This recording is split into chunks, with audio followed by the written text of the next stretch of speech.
This year just continues to get worse and worse and worse for movies, and I am a little bit late on this one because I had my fears that I wasn't going to like it very much, and unfortunately I did not like it very much. So I just got to see Until Dawn, a brand new video game adaptation coming from David Sandberg, based on the, you guessed it, Until Dawn video game, I guess? And yeah, that is one of my major problems with this movie, and a problem that I think everybody else that reviewed this movie had.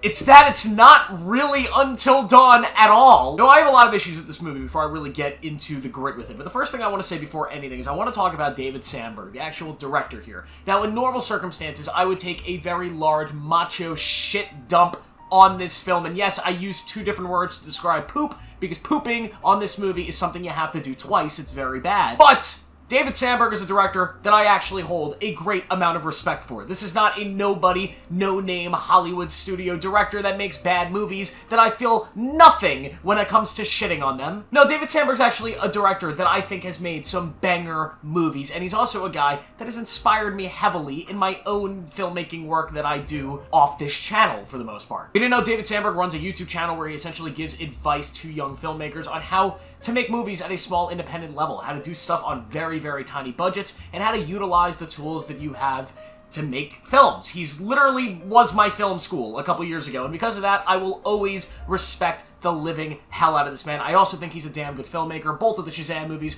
are really solid. I think Annabelle Creations is the best non-James Wan Conjuring movie. Lights Out is a solid film. He's just a guy that hasn't missed. So in saying all of that, he missed with Until Dawn. So if you haven't played the original Until Dawn game, it's essentially a Telltale style video game, so pretty much you get to make decisions. You play as different characters. Your decisions have different consequences. It's a horror game, and it was very good at the time. It was insanely popular when it first came out, and it's a game that actually has an incredible cast. Like, I mean, Rami Malek is in the game. Rami Malek, Academy Award winner, but there's a lot of familiar faces in that game, and it's just got a really interesting story that deals with time and different bad guys and scary monsters, and it's really just a vibe game. The movie, on the other hand, really has nothing to do with the game. First off, you have a completely new cast, a cast that is so much more unrecognizable than the game's cast. I mean, Rami Malek is not in this movie.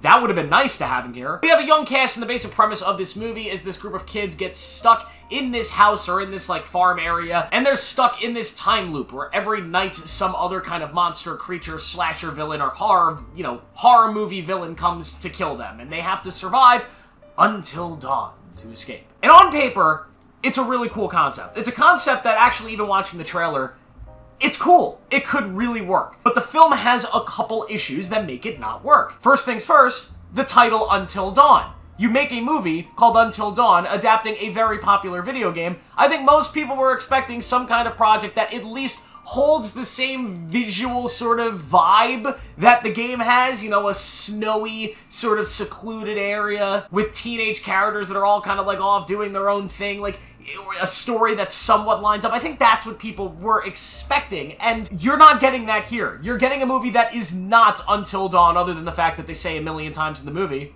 we have to survive. The other thing with the movie that just holds it down is it's just not that interesting in practice. I mean, the concept on paper is really fun, and at times early in the movie, there are some interesting things that it tries to do with it. There are some cool kills and some creative scenes, but for the most part here, the script is really kind of watering down this concept that could have been a lot cooler. They're trying to throw all of these different thematical things with the storyline here going on with the main character and her sister that she's been looking for. They're trying to make every single horror element connect thematically to that. It felt like they were trying to be so much smarter than this movie really needed to be, which with this concept, all you really needed were some fun, interesting characters that understood how ridiculous this movie was, and really gory kills. If you had those two things, you probably would have had a recipe for success here. Unfortunately, you have characters that are super dramatic and super forgettable and boring. There's one guy that I kind of like because he's the only one that's a little bit self-aware of the piece of crap movie that he's in. But the main character here is kind of unbearably dull and boring and annoying, and there's like a really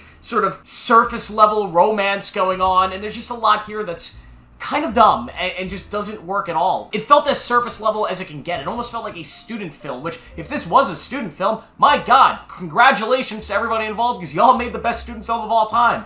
Fortunately, this is not a student film. It's a big budget studio video game adaptation horror movie that should have been 10 times better than it is. What a very credible director making the movie, a director who has made good movies with big budgets. I like both the Shazam movies. I know that might be a hot take, but I like them both. Another issue with this movie is I just don't think it's very scary. It felt like they were making this movie for a younger audience, and maybe that's what they were targeting, like that PG-13 sort of teenage audience, but this concept could have been scary. You get to play in all of these different horror elements, and I almost wish they went deeper and even, like, picked from some more horror films and franchises. Like, it's, you know, you have the slasher, you have a supernatural element, right? You have the monsters, but maybe they could have had, like, some version of The Thing, right? Something like that in here to really mix up the psychology of the characters. Or maybe, like, a Chucky type thing. Like, there's interesting things that could have been thrown in here to really pay homage to the whole horror genre that I feel like they sort of missed an opportunity. They were playing it a little safe, and maybe they were afraid to really divert that far from the game and go completely far away from the game's connections, but my advice would have been to change the title and not make an Until Dawn movie that wasn't Until Dawn. And if you were going to make this concept into a movie, I would have dived headfirst into it and made the most sort of self-aware, you know, horror movie ever that's just paying homage to every horror movie that's come before. It's just unfortunately not that. So because of that, it's a movie that I certainly don't know who it's made for. It's definitely not made for fans of the game, because everybody who loved the game is going to be mad at this movie. I don't think it's good enough for horror fans, because there's just not enough in there for, like, those hardcore horror enthusiasts to really make this memorable. I mean, I guess a younger audience might have fun with this, you know, at times, but there are better movies out there you could be watching. Yet again, I was just really disappointed by this one, because, yeah, I really love David Sandberg. I think he is one of my favorite directors in Hollywood that I just don't think gets a lot of appreciation. The other one is Mike Flanagan. Mike Flanagan's this guy I've been talking about for years, and he's finally starting to somewhat get that mainstream attention, especially with The Life of Chuck coming out. But David Sandberg is another guy that I just think is an ultra talent that, unfortunately, because of studios, you know, with DC at first and now with the Until Dawn stuff, I just think has been sort of watered down his talent level, and I really hope whatever he does next is a little bit more original and he can find his footing and make something as good as the stuff that I know he can make. He's a phenomenal filmmaker that I think has just unfortunately ran into some tough situations. So overall, Until Dawn, just didn't really enjoy this one. I'm gonna give it a 2 out of 5. And I can't really recommend checking this one out. Yet again, I don't know what audience this is made for. I don't know what audience I could recommend it to, right? I just don't think anybody's going to have a good time with this, especially with the movies that are going to be in theaters right now. You go to a movie theater right now, you could see Sinners.